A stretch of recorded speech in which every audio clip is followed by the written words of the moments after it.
Ice cream బండిని దొంగతనం చేయడానికి ట్రై చేసాం. హాయ్ ఫ్రెండ్స్, వీడియో అయితే లాస్ట్ వరకు చూడండి. మా గ్యాంగ్ అంతా కలిసి బీచ్ కి వెళ్తే అక్కడ ఒక ఐస్ క్రీమ్ బండి కనిపించింది. అందులో బాక్స్ లేదు కానీ ఓన్లీ బండి ఒకటే ఉన్నది. ఇంకా మా తేటగోల గురించి తెలిసింది కదా, దాన్ని పట్టుకుని ఆడుకోవడం స్టార్ట్ చేశారు. బండి స్టార్ట్ చేయడానికి అయితే ట్రై చేసాం కానీ అసలు అవ్వలేదు. వైర్లు అన్ని తెగిపోయినాయి. వీడిని చూడండి, వీడు ఎలా నవ్వుతున్నాడు. సేమ్ మీమ్స్ లో ఒక నవ్వుతాడు కదా.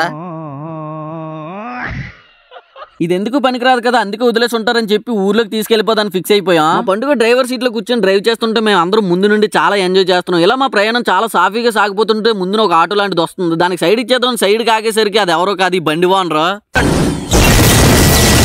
ఐస్ క్రీమ్ బండి ఓనర్ ఒక్కసారిగా మమ్మల్ని అందరినీ చూసేసరికి షాక్ అయిపోయాడు. బండి ఎక్కడికి తీసుకెళ్లిపోతున్నారా తమ్ముళ్ళు అని అడిగాడు. మేము కూడా అన్ని చూసినట్టే ఎక్కడ వాళ్ళు అక్కడ పారిపోయాం. కానీ అన్ని అయితే ఏమనలేదు. తమ్ముళ్ళు బండి ఎక్కడ తెచ్చారు అక్కడ పెట్టేయండి అని అడిగాడు. రిటర్న్ తీసుకెళ్లి మళ్ళీ అక్కడే పెట్టేసాం. ఐస్ క్రీమ్ లో బాక్స్ తీసి బండిలో పెట్టేసాం. ఒక్కొక్కరికి ఒక్కొక్క ఐస్ క్రీమ్ ఇస్తాడు అనుకున్నాను. ఐస్ క్రీమ్ కాదు కదా, ఐస్ క్రీమ్ పుల్ల కూడా ఇవ్వలేదు. మీరు ఎప్పుడైనా దొంగతనం చేయడానికి ట్రై చేసి దొరికిపోయారా? కింద కామెంట్ చేసి వెళ్ళే ముందు మన ఛానల్ సబ్స్క్రైబ్ చేసేసుకోండి.